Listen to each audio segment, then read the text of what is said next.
Hi, Dana. Hey, buddy. Start with DC. What have you talked to him, and what do you think? He looked like a really good fighter there for 3.5 rounds. What do you think his future is? Yeah, I just left his locker room right now, and obviously you all know how competitive he is. He's, very bummed out. But there's nothing to be bummed out about. What an absolute war for two heavyweights to go in and punch and take punches the way they did and keep coming forward. When Stipe came out and was waiting for Cormier to walk, I mean, all you had to do was look at it. That guy was in phenomenal shape. Mentally, he was ready for this fight, and he got hit with everything but the kitchen sink and stayed in that fight. Then whoever in his corner told him to start going to the body the way it was brilliant, and incredible fight.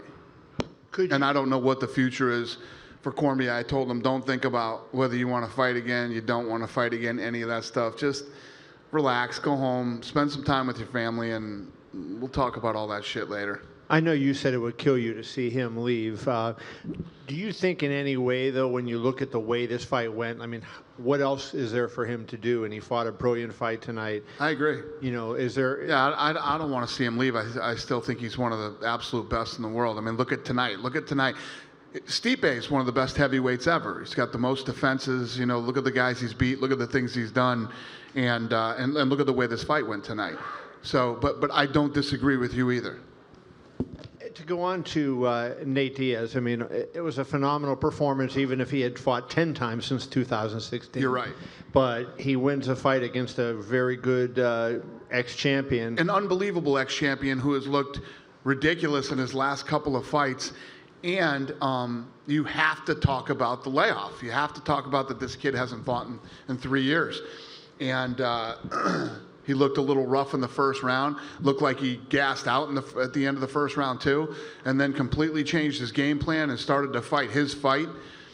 And then once he got there, he basically did what he wanted against one of the top 10 guys in the world after a 3-year layoff. Pretty damn impressive. When you think that Nate, his 2 fights against Conor were among your biggest pay-per-view ever, and you heard this crowd tonight, it seemed like he was the main event. They were Diaz all night. Do you think that we have another, Rousey, McGregor level star with Nate Diaz, given the way people are reacting to him now? Yeah, it's pretty tough to deny. Yeah. He's a needle mover now. Can you put your finger on what it is that moves the needle? Like, what do you think it is that people see in him that they? Well, I think it's stuff like I did the fighter meeting, and I specifically told him not to swear on ESPN. He looked right at me and said "motherfucker" right after when he was doing his interview on ESPN, and stuff like that. It's just I read this story. I didn't read the story. I read the headline from one of the big papers that had written a story about this, and it said UFC needs an anti-hero, and here he is, Nate Diaz. And it's true. It's just I said it leading up to this fight. He's the guy that says "fuck you" to the man, but he never really says "fuck you" to the man. He's always, actually, every time I see him, Nate is cool. But he just has this thing that people like. And I have two other questions for you. Number one, do you like the Masvidal fight that he mentioned? And number two, I saw he went over to Colby, and you had talked to Colby beforehand. Did you warn Colby not to get into it with Nate? No, what happened was everybody in that section was fighting with Colby. So security kept coming over to me 50 times saying, we got to get him out of there. And I said, no, everybody needs to start acting like fucking professionals, because I don't have another seat in this entire building. Right. Every seat in this place is sold out. So that whole section needs to stop starting fights with Colby, and right when I got there too, Masvidal was working his way down the line, and Holloway had moved out of his seat so Masvidal could come into his seat. That fucking game that you play in kindergarten was going on over there when I went over there. So I asked those guys, listen to me. We got a big night going on here. We got a big fight. I don't need a fight breaking out over here with you knuckleheads. Stop it. And then lastly for me, just can you comment on Paulo Costa? I thought that was one of the best fights of the year, and I thought his performance was spectacular.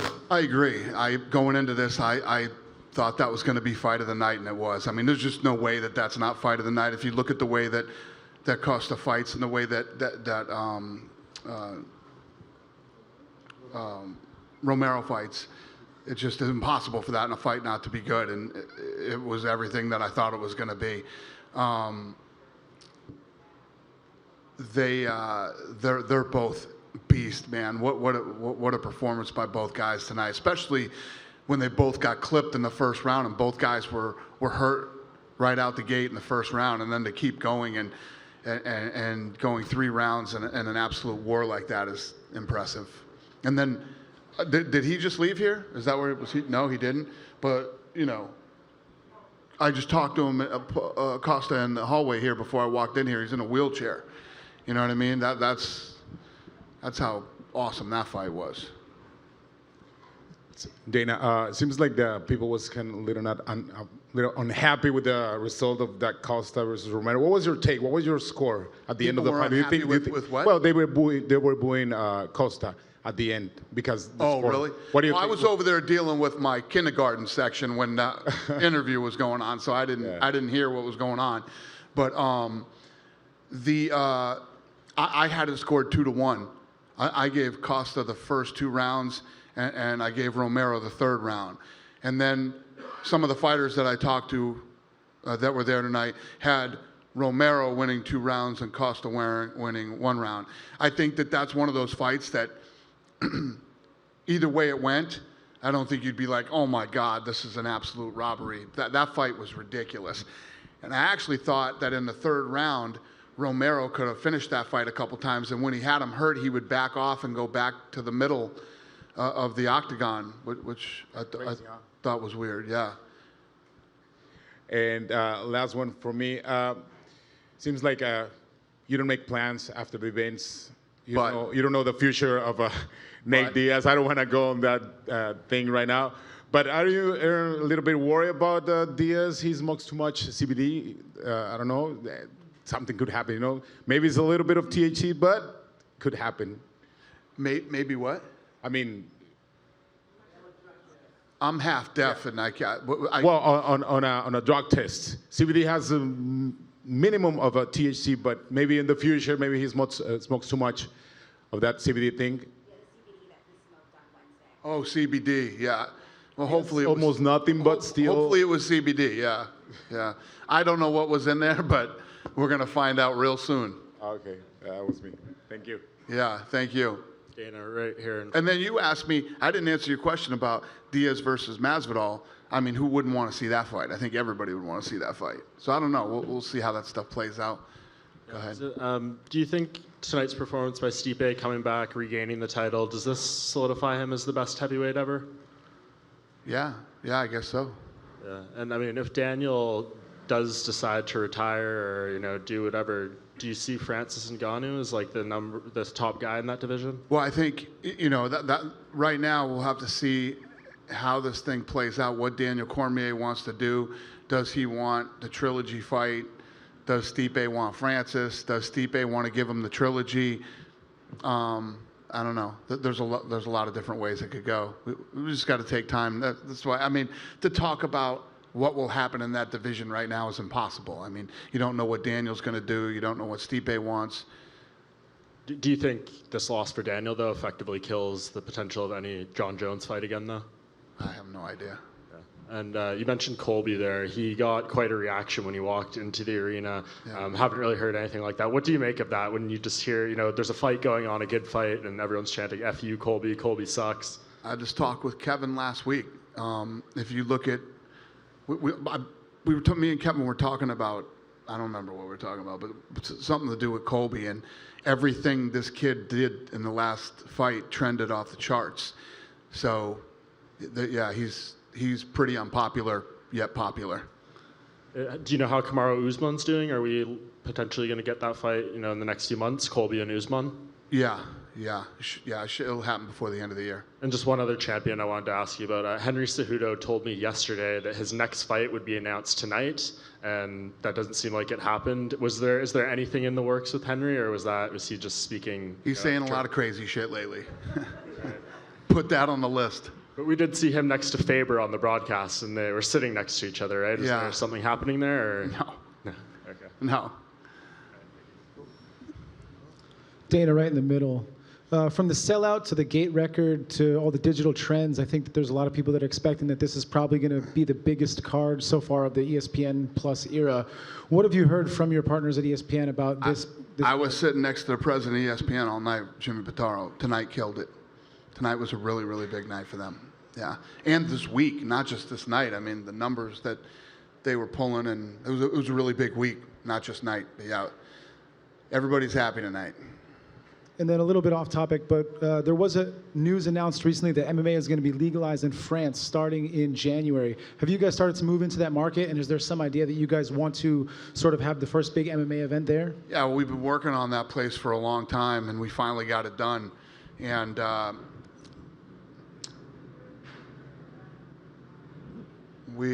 thought it was a train or something.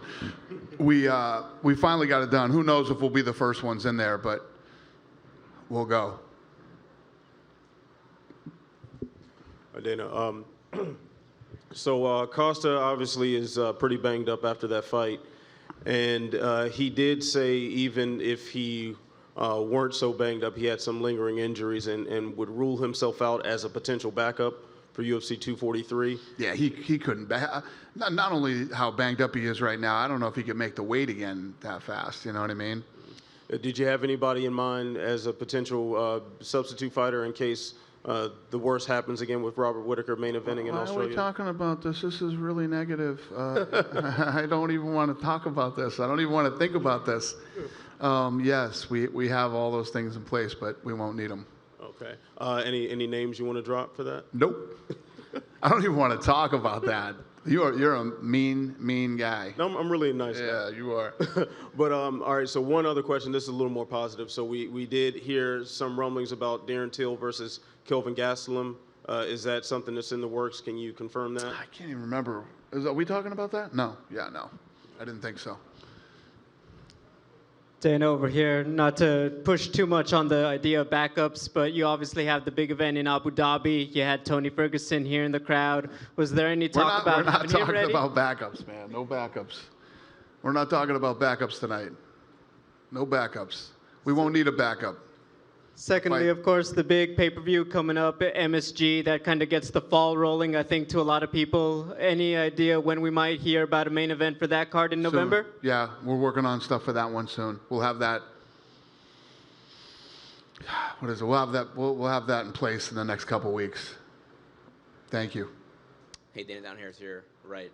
So now that Nate is back after 3 years and he looked great tonight, how do we get him back again like soon now? Who knows? I mean, he called out Masvidal tonight, so that's a positive thing. So, you know, there's no guarantees. Who knows? You know, I don't even think about that.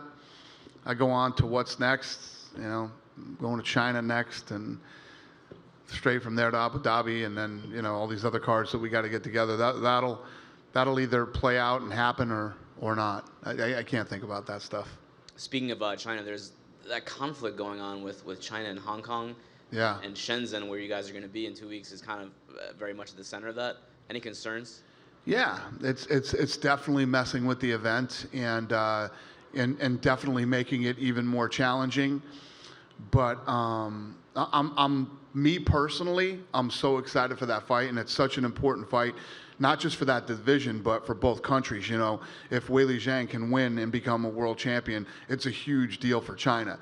Now, we all know how Brazil is. Brazil loves champions, and Brazil loves having world titles. So if Andrade can win that fight and keep her belt, it's big. So, but yeah, I've already started messing with my flights and connections to get in there already, especially after what happened the other day in Hong Kong. But the card is still on, of course, right? Oh, yeah. We're doing the card no matter what. Okay. That's happening no matter what happens. But there are some logistical Even if it's just me sitting over there watching the fight. But there are some logistical issues that you guys are having travel-wise, like flying in and stuff? Oh, say that again? There are some logistical issues, though, possibly? No, there haven't been, Okay. but I'm making sure that I get there no matter what happens. If something like what happened in the Hong Kong airport happens again, I'm finding out alternate routes for me to get there, no matter what. I'm going to be there no matter what. Gotcha. On the undercard tonight was Bermudez and Kenny, and that fight was going to be at bantamweight, and it got moved up to a catchweight at 140. What was the story there? Because I know you guys aren't really a huge fan of that happening all that often. So ask me that again. What happened? The Bermudez-Kenny fight was going to be at bantamweight, and it got moved up to a catchweight at 140. Well, I think what happened was I think that he took that fight on short notice, like 5 days' notice. That's why that happened. Was that fight? I think so. I don't know. I couldn't honestly tell you the answer to that right now. And have you spoken to Conor McGregor at all since that video came? No, I was just saying to Brett. I haven't looked at my phone yet, and he said, "Well, if you had to bet whether there's text from Conor on your phone, what would you think?" And I'd say, "I bet there is." So, is Conor Nate 3? I have no idea. I'm just saying I haven't looked at my phone, so I don't know if Conor texted me or didn't text me. Thanks, Dana. Yep. Hi, Dana. Going back to Costa. Costa asked for a title shot. Do you think he deserves a title shot? It's his next step? You know, when I talk to you guys after a fight, usually like an RDA fight, I say, man, when you beat RDA, you know, it's a big deal, and he's one of the toughest guys out there. He's beat some of the best in the world. When you beat Romero, and especially the way he beat him tonight in a fight like tonight, yeah, I wouldn't say that he doesn't deserve a title shot. Hey, Dana. Yeah. Keel Majuri, MMA Mania. Congrats on the big night. Thank you. So Jorge Masvidal was back here, and he told us there were some delicious offers on the table, knowing that he's not getting that title shot right now, and with Conor's uncertainty and Nate's call-out. Is this something you guys discussed before, that Jorge could fight that winner? No. The winner of who? This tonight? No, yes. No, that was never discussed. Was there something else if discussed? you had to, if tonight, you asked me before the fight, do you think he'll call out Masvidal? That would have been the last guy on earth I thought he would have called out. But he did, and it's kind of fun. I don't think anybody would disagree that they wouldn't want to see that fight. So I don't know. We'll see. You know, I know that Masvidal believes that he should get the next shot after, you know, Usman and Colby fight. So we'll see. You know, if he wanted to take that fight, that would be fun, and I wouldn't be opposed to it. Cool? That's it? Thank you guys so much. Oh, go ahead. What's up, Karen? Well, I was just going to ask. Give her a mic, somebody. There was a rumor going around that Nate actually hadn't signed the contract until kind of 11th hour. Is that true? The fight contract? No. Nate's been signed for. Okay. We haven't had any problems with Nate. Nate, other than smoking and motherfucker on ESPN, and you know, and you know, not showing up to the stare downs that day or media day that day. Nate's been good. I'm glad to hear that, because that was the rumor that there was hasn't been any. Once like I said, once these guys, whether it's him or his brother, they make up their minds that they want to fight. They're in. They show up and they fight. There are little hiccups and little things that happen along the way, and you know, I used to flip out about that stuff, but we just sort of roll with it, and I pick and choose my battles with these guys. And you know, anytime I deal with either one of the Diaz brothers, they're nice. Well, how much do you deal with Nick now? Yeah. Because a lot of people have kind of written him off, unfortunately. Written him off as far as what? As Nick, if we'll ever see him come back. Oh, Nick? Nick, yeah. Yeah, I'm just saying, I was saying Nick. Yeah. Anytime I deal with the guys, they're not bad guys. Of course, yeah. They're good guys. Yeah. Last question from me anyway, and I know you got to go. I was talking to Sadiq Youssef about Africa. Obviously, we know we've got African champions in the UFC right now. There are emerging markets like France. Is there any idea that we could ever have a UFC Africa?